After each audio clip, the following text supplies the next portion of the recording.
What's up, everybody?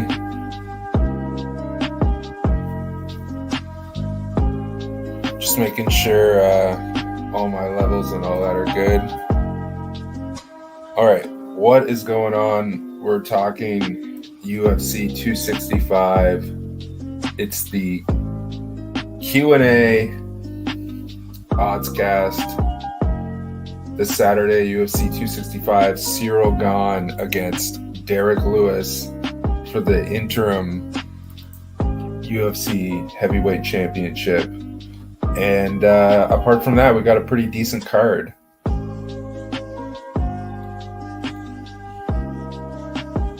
Jose Aldo and Pedro Munoz in the co-main event. Michael Chiesa and Vicente Luque. Tisha Torres, Angela Hill, Song Yadong, and Kenney. And then even these prelims are pretty good. So let's get into it.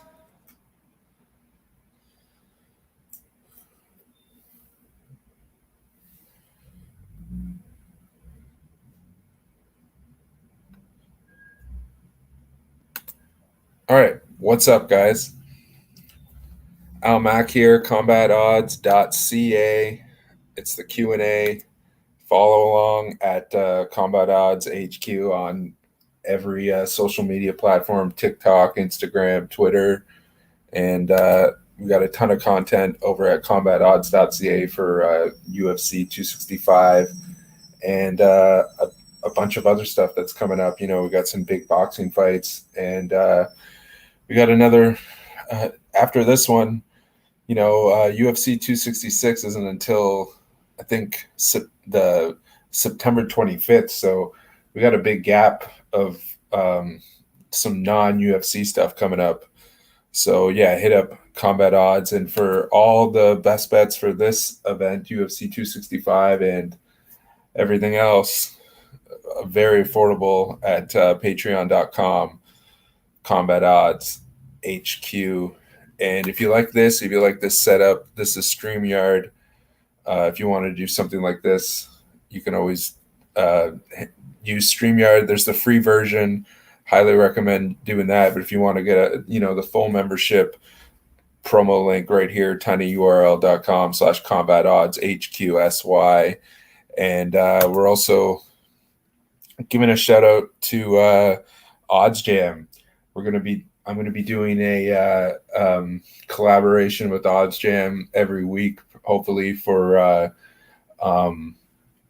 these next UFC cards. You know, the one on Saturday, we have on the week after, there's a Saturday off, but we'll be right back into it with Gaslam and Cannonier.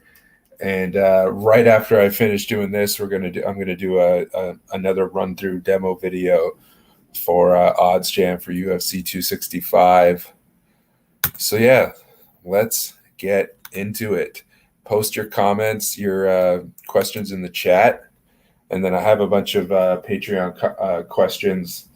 Got quite a few this week. So yeah, let's get into it. First one. Best underdog of UFC for UFC 265. Okay. In my opinion, I'm probably not overly confident in it, but as far as just outright value on an underdog, I think it's got to be Ed Herman, man. I like Ed Herman quite a bit. You know, he's on a 3-fight winning streak, albeit dating back to 2019. But, Alonzo Menefield, he hits hard. He's but you get him outside of that first round, and he's in some trouble. You know, this is a guy who got knocked out to OSP, and then lost a pretty, brutal decision, unanimous decision to Devin Clark. And Ed Herman, he's kind of like the light heavyweight. He's kind of like the the light heavyweight Darren Elkins. He hangs around, and he wins fights inside the distance. He turns fights around. You look at, he's 4-4 in his last 8 fights. He's only fought 8 times in the past 6 years. Ed Herman, 3-5 on the inside the distance prop for 8.34 units in that stretch. Only 3 of his last 8 fights have gone the distance. And then you look at Alonzo Menifield, he's 3-2 in the UFC. He's only gone the distance once. I don't know. He just seems like he's got one good round in him, and then apart from that, I think Ed Herman, as long as he can survive that first round, you're talking. I think there's a big gap, and I've said this before many times. Even if we go 1-1 into the third round, even if it's we're going 28-28 into the third round, and I got plus 200 on this guy, on Ed Herman. I'm at plus 200. I like it, and especially I think Alonzo Menifield, he gets exponentially less dangerous as the fight goes on. So, and Ed Herman, he's a veteran, right? Like, he's been around for a while. He's taken quite a bit of damage, but he's also, like I said, he's only had 8 fights in the past 6 years. So yeah, I like Ed Herman at plus 200. I love that spot. I also really like, let me see here. I like fight goes the distance no in this fight quite a bit. That price is, it's at minus 260, but that's still a decent parlay piece. I don't think, Ed Herman kind of, if it's not his night, the fight will be over pretty quick. And Alonzo Menifield, he only has really one good round in him, and then he just gets exponentially less dangerous. These are guys, 2 guys that are just going to be swinging for the fences once we get past like the 6-minute mark of this fight.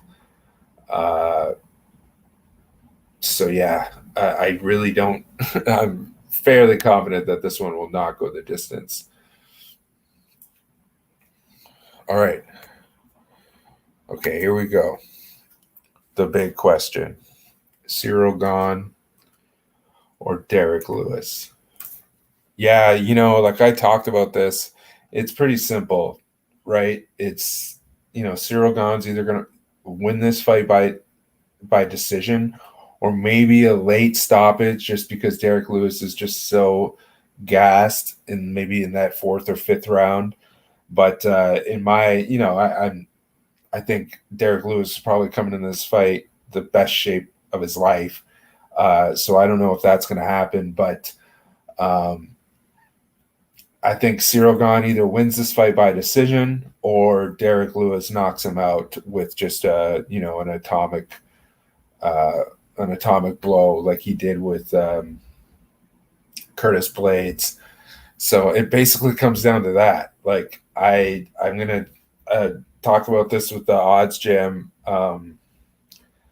demo video. Like, if you can set yourself up into a spot where you can have some, even if you have, Ciryl Gane minus 330, and then Derrick Lewis, Derrick Lewis is at like plus 330.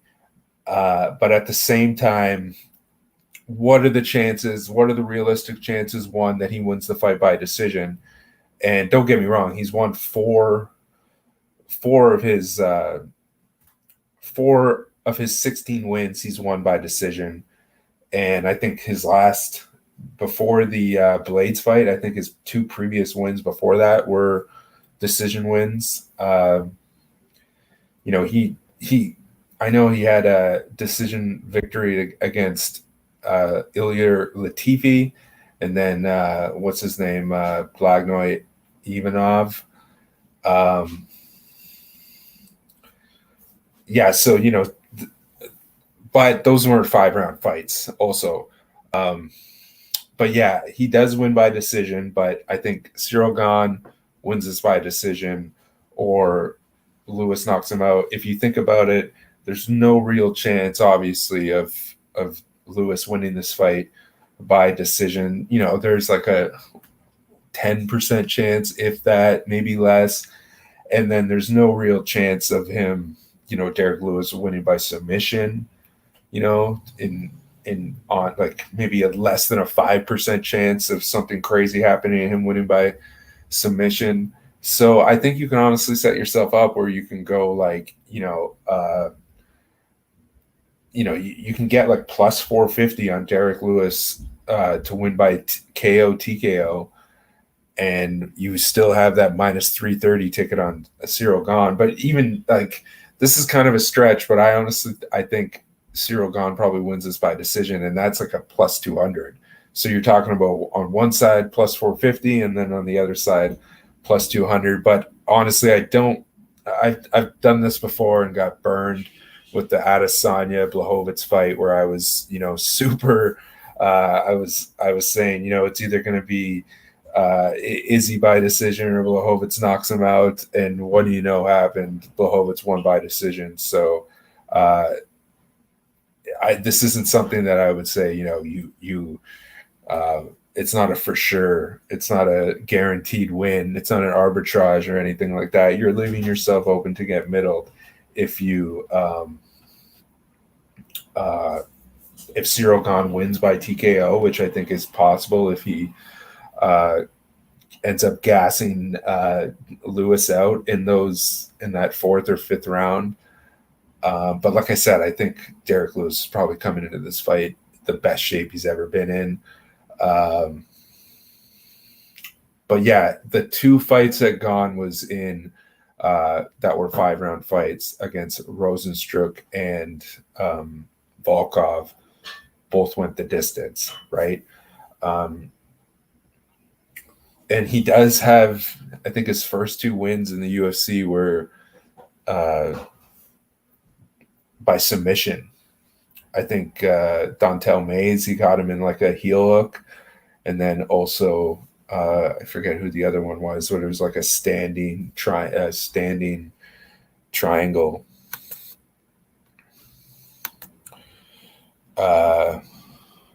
C. Oliveira Sadie. Do I think over 4.5 is a good bet? Yeah, I do. Let me see. Let me see here, because the market has moved quite a bit. Over 4.5 rounds plus 155.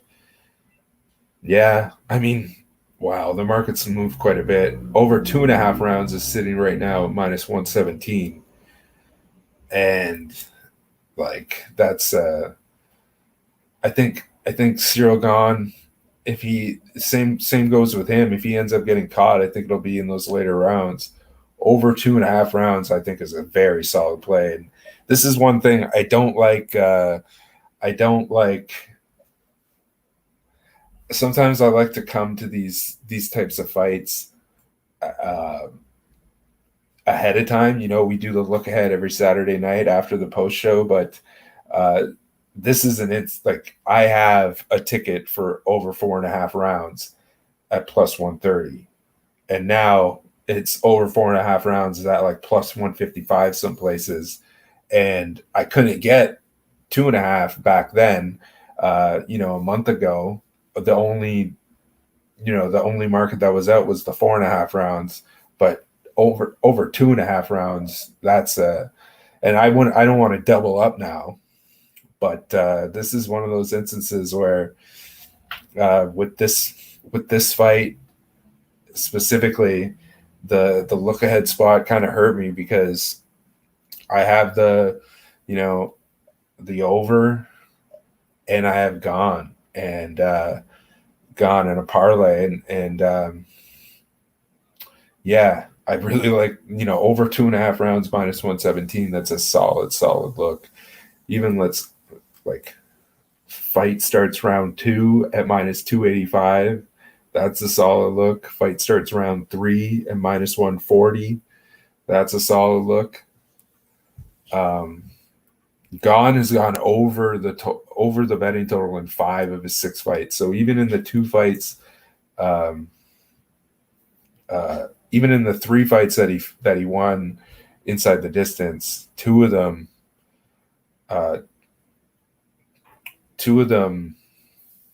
went over the betting total. Okay, let's see here. We got some more. Doughboy Nasty, Luque by KO plus 280, a good bet. Yeah, I mean, let's take a look at my numbers here on Vicente Luque.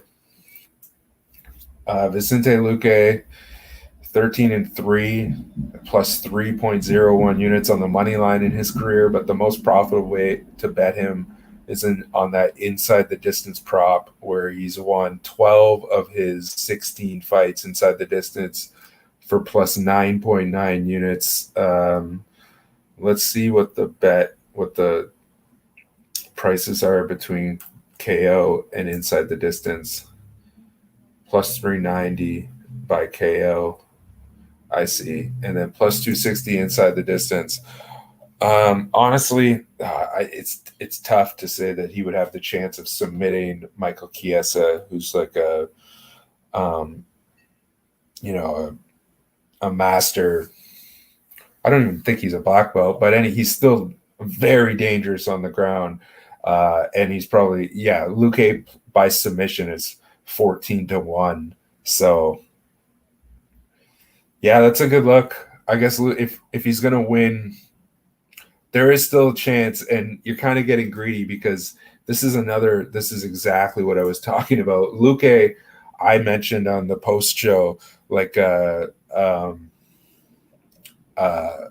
month ago, and Luque was at like minus 170, and the market has come in all the way on the other side, and now Luque is a coin flip favorite. So I had Luque in a parlay, and now I'm thinking like, man, I would much rather have just not have had that look ahead spot and bet Luque just straight up right now on fight week at this minus 110 price. And you never know, he might end up closing as the underdog, which would be, I believe, a first. I don't think he's ever closed as the underdog. I also really like fight goes the distance no in this fight. Like I said, Luque, 12 of his 13 wins have come inside the distance. And then Chiesa, I think his last 3 straight wins are all by decision, but he has 6 inside the distance wins. So 6 of his 11 wins for Chiesa are inside the distance. So Chiesa has only gone the distance 5 of his 15 fights in the UFC, and Luque has only gone the distance in 4 of his 16 fights. Yeah, I really like fight goes the distance. No, I see it like plus 105 right now, and under 2.5 rounds plus 125. I like those spots quite a bit. But yeah, I do agree. Luque by KO, TKO, good spot, but honestly, you're kind of being greedy because you wouldn't want Luque to just piece Chiesa up for 15 minutes, and you have a chance to have bet even just minus 110, or if you wait it out a little more, you might be able to get plus 105 or something like that. And like I said, Vicente Luque has never been an underdog in his career. He's had 16 fights. I don't think he's ever once been an underdog. So if Luque ends up as an underdog, I think you got to take him on just the money line, because I know that TKO prop is nice and juicy, but honestly, it's Vicente Luque as an underdog. Hugh, personally, I think Lewis Dog is a great opportunity for winning. Should it be plus 383? Well, that's the thing, man. He even if you go back and look at Curtis Blades, I bet him and he was like plus 390, but that's a different story because Curtis Blades is a wrestle heavy fighter, right? Ciryl Gane is not going to be shooting in for any takedowns. I don't think, unless he really hurts Lewis and Lewis just doesn't drop. And he ends up doing like what he did in that first fight with like the standing head and arm choke or whatever. Or, you know, even that heel hook, there's a chance for that if he ends up hurting him, or if Lewis is just completely gassed in like the fourth or fifth round or something like that. But, you know, honestly, I don't disagree. I don't disagree that at, you know, at plus 380 on the money line, Derrick Lewis has value. That's true. But on this fight, at this point, I think that's the problem too. Gone by decision plus 200. I like that, but it's dangerous, right? You're talking about heavyweights in a 5-round fight. You know, it means it's a big fight. It's probably the biggest fight of both of these guys' lives. So having that decision prop in a big fight like this is kind of, you're going to sweat from beginning to end. That's why, like I said, I really like that over 2.5 rounds in this fight. And I think Ciryl Gane is a good parlay piece, but you're not really getting the best of the number, even across like the whole board. I see minus 350 as the best price right now in Ciryl Gane. So the best value is gone as far as that goes. But maybe some money will come in on Derrick Lewis closer to fight week. All right.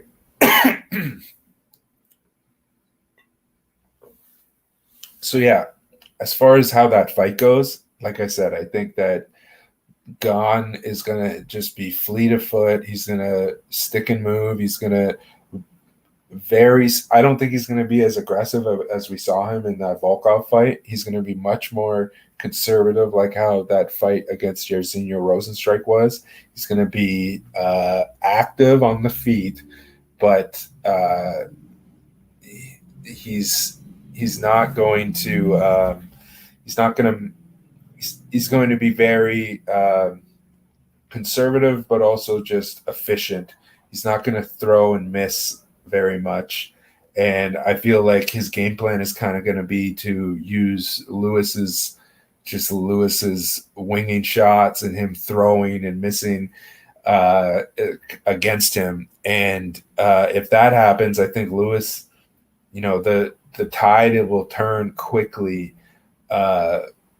If, you know, very similar to that fight to a lesser extent, obviously, but very similar to the fight that I talked about with Ed Herman. As the fight goes on, you know, Derrick Lewis gets exponentially less dangerous, right? But he has that game changer, that eraser in his hand. So, but even if you go and look at the Nagano fight, right? Like he's that atomic bomb in his hand isn't there as much as it's there through the whole fight. But like I also said, he's probably coming into this fight the best the best shape of his life. Like I said, this is probably the biggest. It definitely is. It's the biggest fight of both of these guys' lives. So I think Lewis is, you know, he fought for the title before against Daniel Cormier, but I remember like not very. That was kind of, I forget, Cormier was supposed to fight somebody else, and Lewis came in on short notice. But I remember him having won a fight right before that, and them asking him like who do you want to fight? Who do you want to fight next? Do you feel like you're in line for a title shot? And he was just like, I don't want a title shot. Are you kidding? Look at me. And he's not that guy anymore. I think he's coming out there. He wants that belt, right? So he's taking it seriously now. He's invested his he I feel like if he's tied for most knockouts in the UFC, if he ends up notching this knockout, he's talking like Hall of Fame worthy career, So yeah,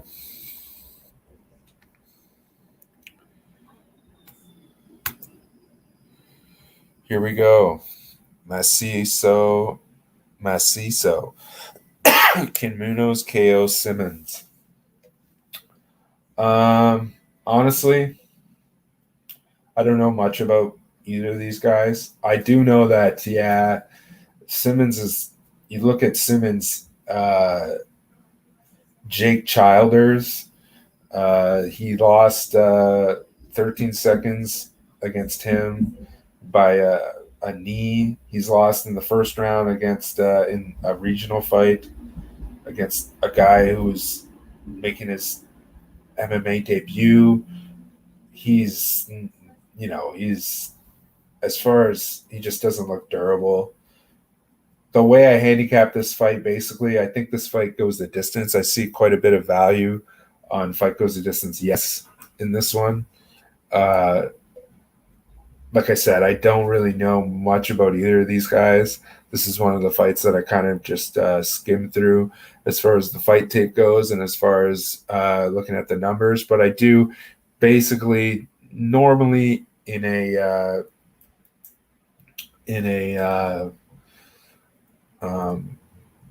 normally in a bantamweight fight like this, I'm looking at unders because I said this before. The under in this division cashes at a way higher rate than people cashed out 47.5% rate since January of last year, 38 and 42. And, these are two unranked bantamweights. So I just kind of lean on these stats when not looking at deeper into the numbers of, two fighters like this. And, normally I'm trying to make a case to bet an under here because I'm trying to get like a plus 105 or better type odds, even minus 105. But this one's favored. Fight goes the distance. No is a chalk line. So, that's not. A lot of people are thinking that John Munoz is going to come out there and stop Jamey Simmons, right? That's the prevailing opinion. If you look at the market, the under 2.5 rounds prop is minus 125. Fight goes the distance, no, is minus 130. So, the market is expecting this fight not to go the distance. And I got to say, I think there's some value on the fight goes the distance. Yes. Although, like I said, Jamey Simmons, he kind of looks like he's got a glass chin. He just got completely set up with that head kick by Giga Shikadze. And like I said, 13-second loss against Jake Childers in LFA a couple years ago. And then a loss to Donnie Simpson. Couldn't find the tape on that one, but 2 minutes and 40 seconds into a fight on XFO against a guy who was making his pro MMA debut. Not super high on the guy. But as far as, I don't know, I know a lot of people are talking about Munoz as a parlay piece. I don't know. I just don't know enough about him to make the call. But I do like fight goes the distance, yes. Although I will say this, more times than not, yeah. Munoz probably wins this fight inside the distance, but based on implied probability, I'm seeing now fight goes the distance, yes, at plus 125. I think that's where the value is, in my opinion, as far as just this fight is on a whole. The market expects the other side. It expects the fight to not to go the distance. I got to be contrarian here. I think it's going to.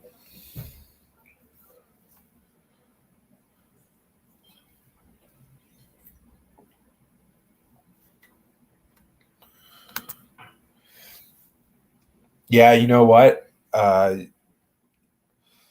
He says, event-wise, the first fight to go the distance is due. Yeah, that was I factored that in too when I was thinking about this.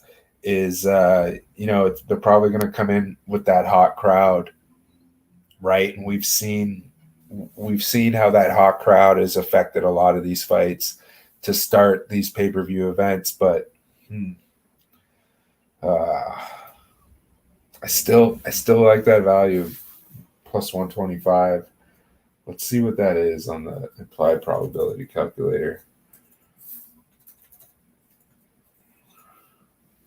44.4%. Do I think that 44.4% of the time this fight goes a distance? Yeah, I do. In the Apex, I'd probably say absolutely. I wouldn't have to think about it. I wouldn't hesitate at all.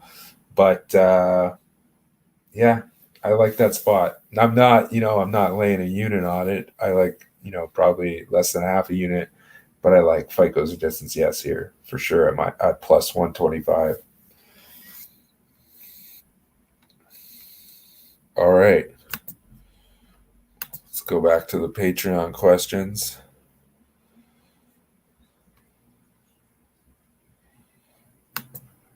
Oh, here we go. We had one. Yeah, I'm not going to relitigate it, but yeah, do I see Munoz as a viable parlay piece? Honestly, you have to do like I said, this is one of the fights that I kind of skimmed over. You'll have to do like the the research yourself on this one. If you feel like I don't know, it's tough. For once I actually like have my full card ready. Like one of the good things about doing a look ahead on these pay-per-views is you don't have to dig too hard into the card ahead of time. The way I handicapped this was just Munoz winning this fight by decision. And then that's another thing. The judges, right? We got to talk about it, right? We're going to that's actually brings us to our next question that we got. We're back in Houston. Do you think that there will be more bad judging? And absolutely, right? 100%. And, Sal D'Amato, the whole crew. And I talked about it last week. It's different with Bellator and the UFC being on the same night. We kind of had the B crew, but now we're going to Houston where we got a bunch of people who are not very qualified to be judges or referees, and they'll probably make a couple appearances in these bouts. So for me, if we're going to go back to the Johnny Munoz fight, for me, this is something that if I handicap this fight to go the distance, it's probably a lot closer than what the odds are actually indicating, which means that with these corrupt or, with these incompetent or corrupt judges, you decide that it's kind of hard to lean on a fighter that's supposed to win by decision to win by decision. It's, you're betting on baseball at that point. So I'm steering clear of this one. Do I think he can knock him out? Yeah. But if I'm handicapping this fight, that it probably goes decision. Okay, to the other Munhoz. Jose Aldo versus Pedro Munoz. Thoughts? My thoughts on this one. Let's talk about it here. Pulling up the numbers on these two guys. Aldo is 4-5 in his last 9 fights. two of his last 4 wins. Yeah, 2 of his last 4 wins inside the distance. Munoz is 6-3 in his last 9. 3 of his last 6 wins inside the distance. Munoz has gone the distance in 6 of his last 9 fights. Aldo has gone the distance in 4 of his last 5. This is one where I got to sit on, it doesn't really apply because these aren't unranked bantamweights. But this is a fight where I feel like a lot of people are expecting that this one's going to go the distance, because I heard a lot of people talking about, Aldo has 2 good rounds in him, and I can bank on Aldo with 2 good rounds. All he needs is 2 rounds to win this fight. And once again, I'm going to say this: you don't want to bank on decision wins when we're going to Houston. Everything's bigger in Texas, including incompetence in MMA judging. I'm looking at the fight goes the distance on FanDuel right now, -158, and that's the best line on the board. It goes as high as like -190. So the market expects this fight to go the distance. And this is one of those fights where I feel like there's some value on fight goes the distance no here.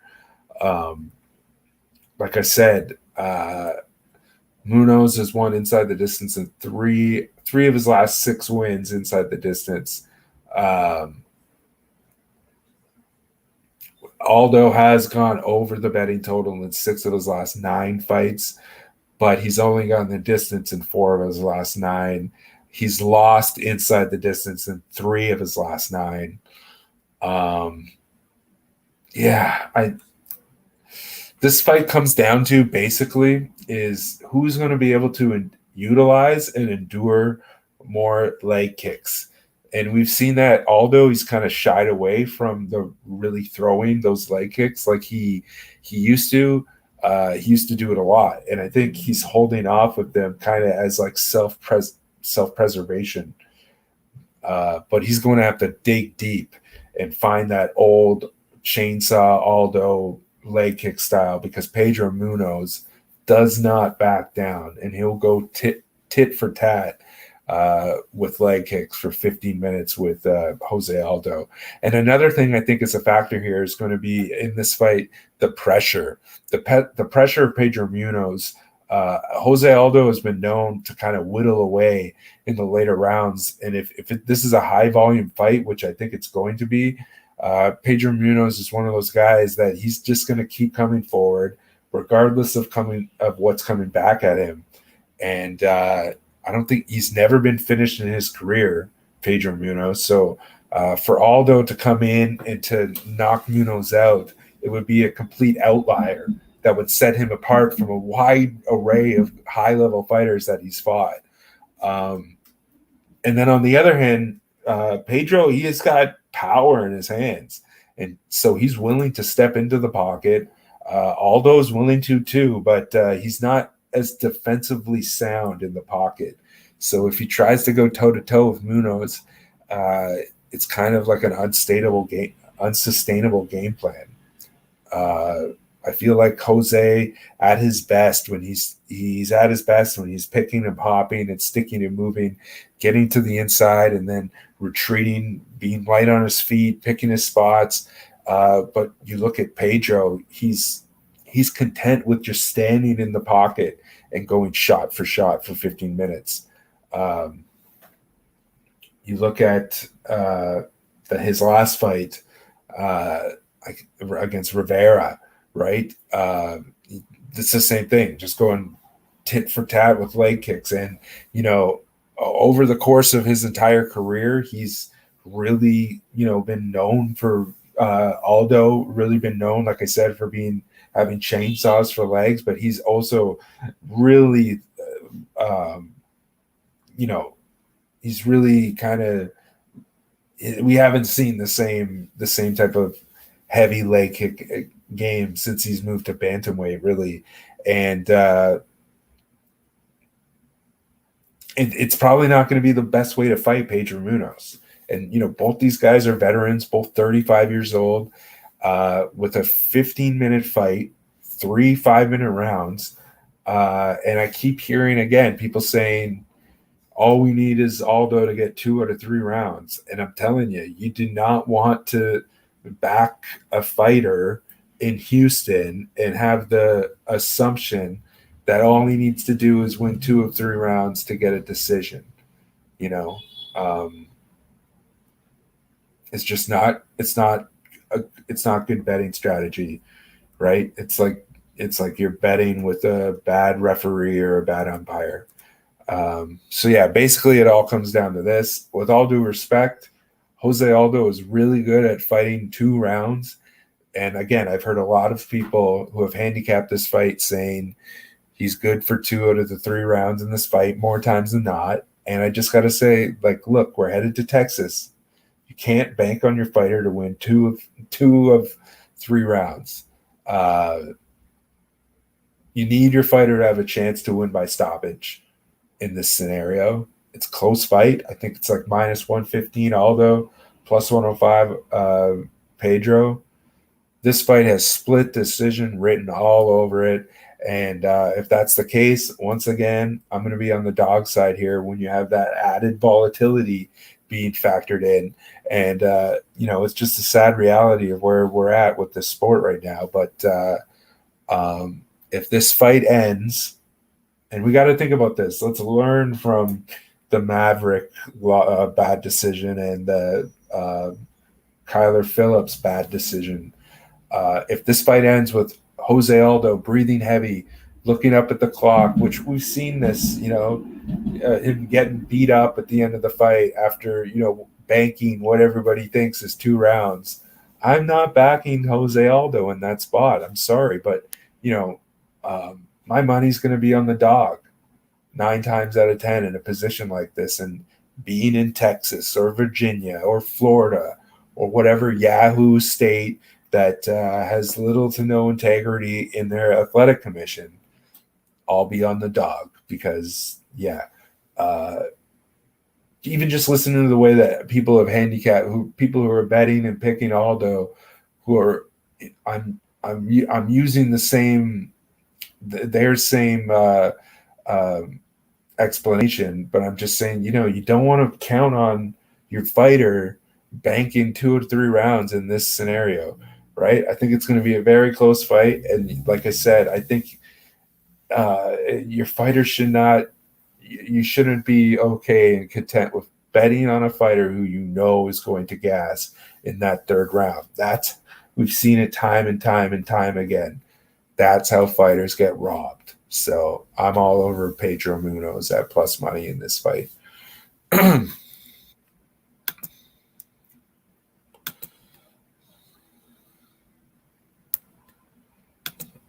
All right, Luque and Chiesa thoughts.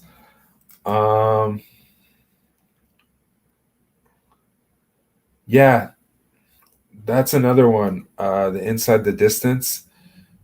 I don't think this fight goes the distance. Like I said, Chiesa, quite dangerous. Quite dangerous. His jiu-jitsu, he's got I think 5 or 6 rear naked choke finishes. Very dangerous jiu-jitsu. And then Luque, 12 of his 13 wins inside the distance. One of these guys is picking up the stoppage win. I feel like I'm just repeating myself, but like I said, Chiesa has only gone the distance in 5 of his 15 fights in the UFC. Luque has only gone the distance in 4 of his 16 fights. Fight goes the distance, no. I think in this fight is at like a pick and price. Plus 105, fight goes the distance, no. All over that. Love that one. As far as, I my pick is Luque. I got Luque in a parlay. It sucks. I got buyer's remorse because I got him at like minus 175 2 weeks ago. I got him at, I see him now at minus 110. Wish I had him at minus 110. Wish I didn't have to parlay him, but it is what it is.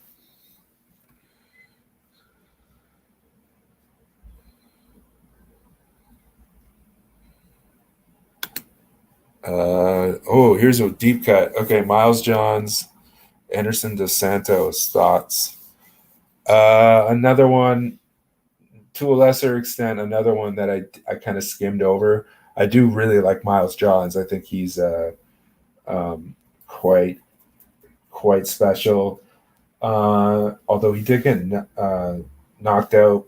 That was kind of, I wouldn't say a fluke, but it was kind of like Miles Johns kind of just slipped on a banana peel in that one against Mario Batista. But that fight against Kevin Natidab, uh, that was super impressive. And then honestly, I'm not very impressed with Anderson dos Santos at all.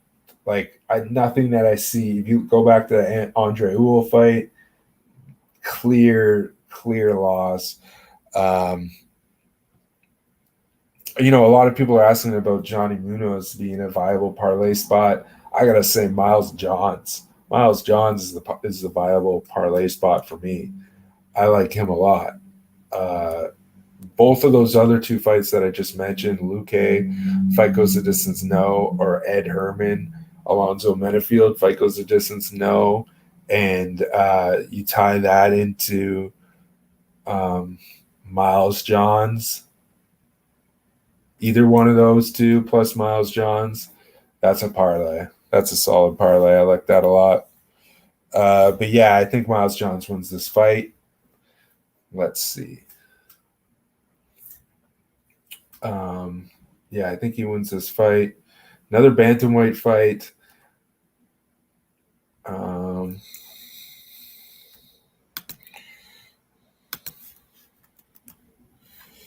Fight goes or under 2.5 rounds plus 175.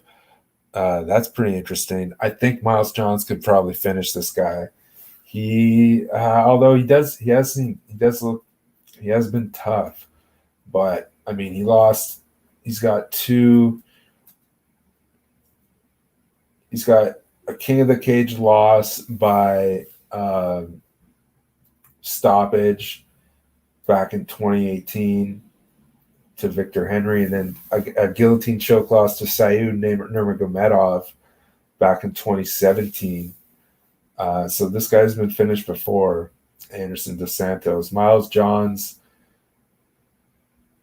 Yeah, that fight against Kevin Natividad, whew, that was deadly. And then the loss to Mario Batista, stoppage loss, and then 2 decision wins. The debut on the Contender Series was a decision.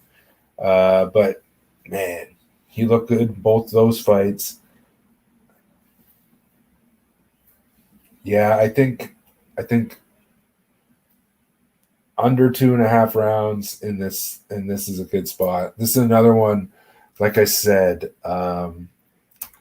the under in the men's bantamweight division has gone 38-42 for plus 8.24 units profit since the start of 2020, hitting at a 47.5% rate. Something that I lean on when handicapping lower ranked fighters in the UFC, these prelim fights and stuff like that. On a big card like this, you can't handicap every fight, but I mean, you can, but it's hard to completely get into every single fighter and break down their numbers the way that I do. So I have a lot of success going through, just skimming through it, on looking at it through the outcomes through the division trends. Albeit that being said, fight goes the distance, yes.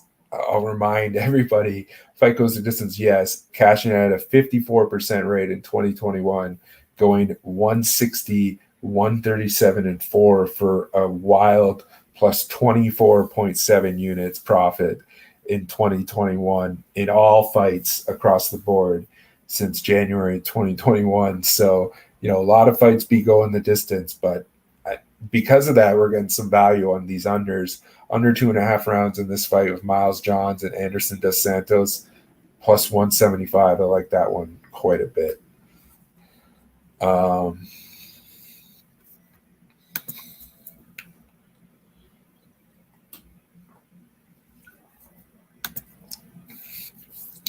Is Casey Kenney getting song on the ground? And if yes, 1-2-3 time. I don't know what 1-2-3 time means, but I'll talk about that fight. I feel like almost a foregone. Well, I won't say almost.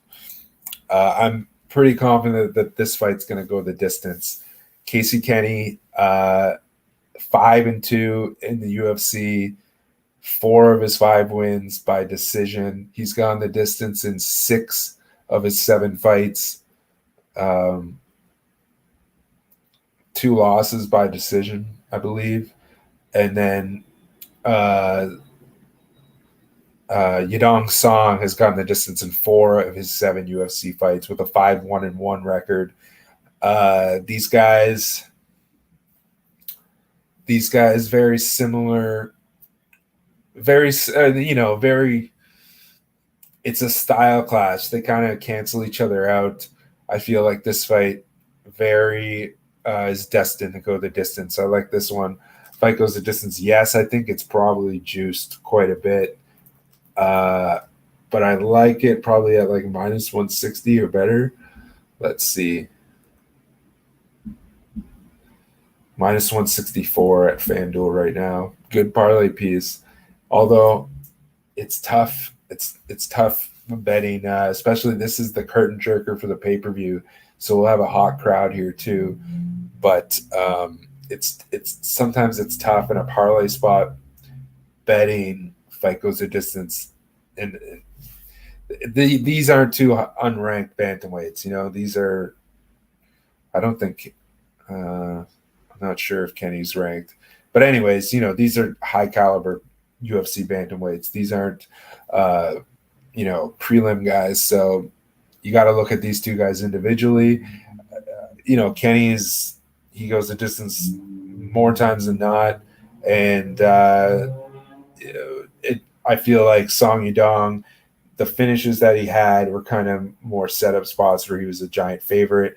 We've seen him, against Chito Vera and the other fight against Kyler Phillips. This is a very similar type of fight where it's just like a style clash where Casey Kenney kind of cancels out, and then Song Yadong kind of cancels out Casey Kenney.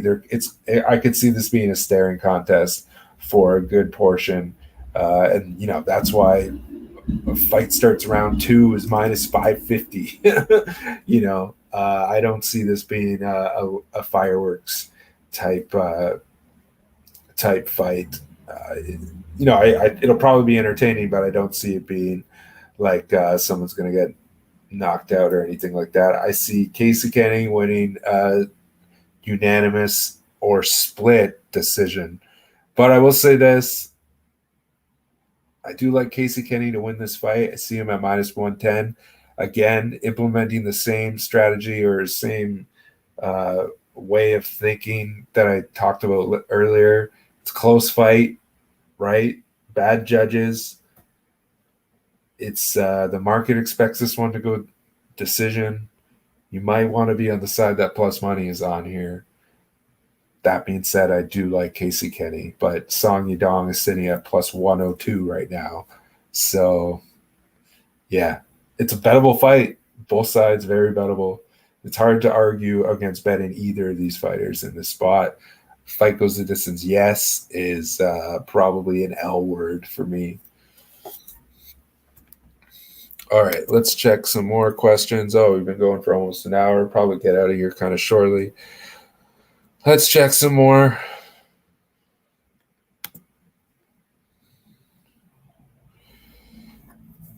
Two losing weeks in a row. What's up with that? Yeah, that's super rare, man. Super rare. You can see at the bottom, we took a huge hit.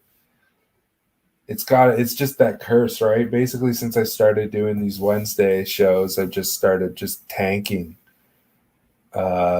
But it'll come around. This is just the way that the bad streaks of luck hit hard, or the bad the bad times hit hard. But when the streaks of luck come, we've had times where we're up 9 units on the night, but 2 weeks in a row now where we've had like a -5 and a -6 unit night, but we're still up in the past 2 years since January of 2020. We're still up, and we'll get that year-to-date record above back in the black for sure by the end of this weekend. I'm very confident. This week's card, we got some pay-per-view fights. We got some good fighters worth investing in. I'm quite confident that this week we'll turn it all around, and we'll get back to the winning ways that the reason that we started this channel. And again, if you want all those best bets, I got like 6 or 7 of them. And then we got the free picks. I'll post the free picks tomorrow night. Patreon.com/CombatOddsHQ. It's like $5 Canadian a month. Help me out, support the show. It's, this is my life basically. So, yeah. And then on Friday, 2 p.m., UFC 265 live weigh-in reactions. I will be here. We'll be giving the final looks. We'll have the final look on every single fighter that hit the scale. We'll see if there's any scheduled changes or anything like that.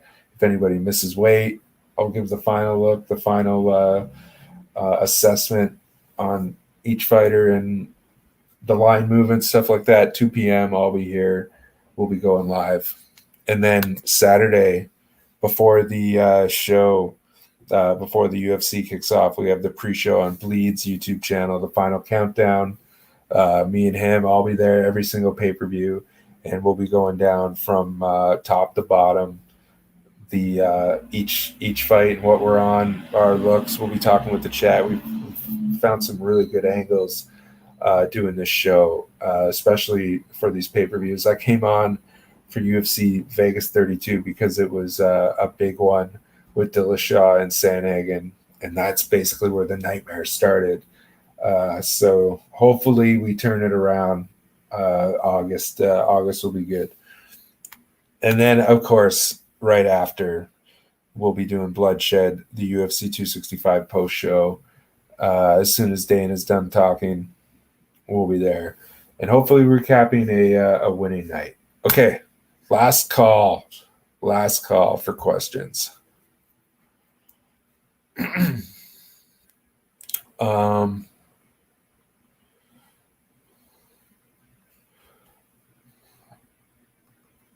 Let's go back to this one.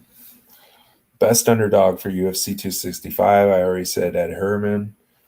Let's see. What else do I like?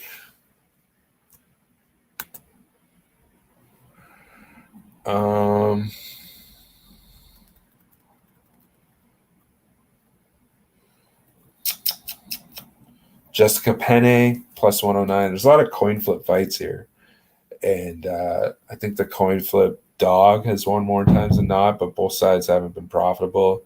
Jessica Penne, I see her like plus 110, plus 109. I like that spot quite a bit. Decent dog there. Victoria Leonardo, another coin flip dog, plus 105. Can't go wrong there. Vince Morales, plus 105.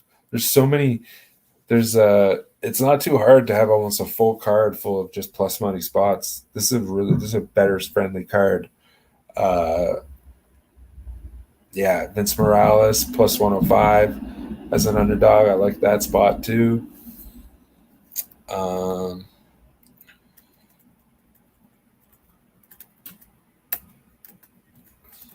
not gonna bet. Maybe I'll end up talking myself into it, but Ode Osbourne against a guy I'm just a fan of in Manel Kape, who's betrayed me a couple of times. I don't can't back him here at minus 200. Not going to back him at minus 200. He's gone the distance in 2 of his last 3. Both of his UFC debut, he went the distance, got robbed. His next UFC appearance, he went the distance and got robbed. before that, in Ryzen, he beat Kaya Sakura to win the Ryzen Bantamweight Championship. This guy has had just a complete fall from grace. He's taking on Osbourne, who is 2-1 in the UFC since his Dana White contender, or 2-1 since he's 1-1 in the UFC, I believe. 2-1 since his Dana White Contender Series debut. He's never gone the distance. So they're kind of, I feel like this is like a baptism by fire, like a last chance for both of these guys almost, or Manel Kape. It's like putting Osbourne on a platter, or if he can't get through Osbourne and Osbourne ends up winning this fight by decision, you got to think Manel Kape is gone. But he's never done that. Osbourne's, he's won inside the distance twice, lost inside the distance once. So again, like I said, it's kind of like they're putting him on a platter for Manel Kape, who's super high level striker, but he clowns too much. He's a showman. He thinks he's Floyd Mayweather out there. He's not. It's just, I don't know. His charisma doesn't convert well to the UFC game. Basically, it worked in Ryzen in Japan with the very polite fans, but it's just at least in the Apex, it hasn't worked. But it'll be nice to see him. That's a good point that I just brought up myself. Is it'll be nice to see him fight in front of fans for the first time in the UFC in Houston. Manel Kape, who's, like I said, a showman. Fight goes the distance, no, in that fight, or under 2.5 rounds, is that like plus 120? Fight goes the distance, no, is that like plus 105? I like that a lot. I feel like Kape is either going to finish Osbourne, or he's going to get frustrated and get put in a spot where he might get finished by a guy who hits hard. And Manel Kape hits hard too, but Osbourne, he's like one of those kill or be killed type guys. Really like this, fight goes the distance, no, at plus money spot in this fight. Okay, I think that's it.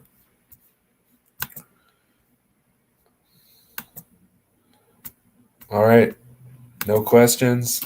All right, guys, we went an hour. Super fun. We'll be here Friday afternoon, 2 p.m. for the UFC 265 live weigh-in reactions. I'll be here.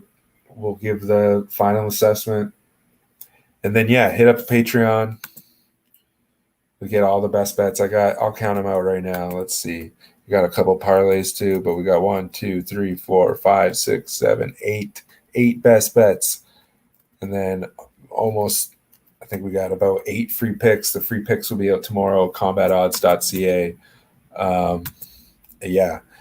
Thanks a lot. We'll be here next. Oh no, we won't be here next Wednesday because there's no UFC. But we'll be here the Wednesday after that, and we'll be here Friday. But until then, definitely check out the Odds Jam, my Odds Jam video that we're putting up later on tonight for that product, the demo for that one. Hit that up, and hit the like button, subscribe if you haven't. Thanks for sticking around. And talk to you later, folks. Thanks a lot.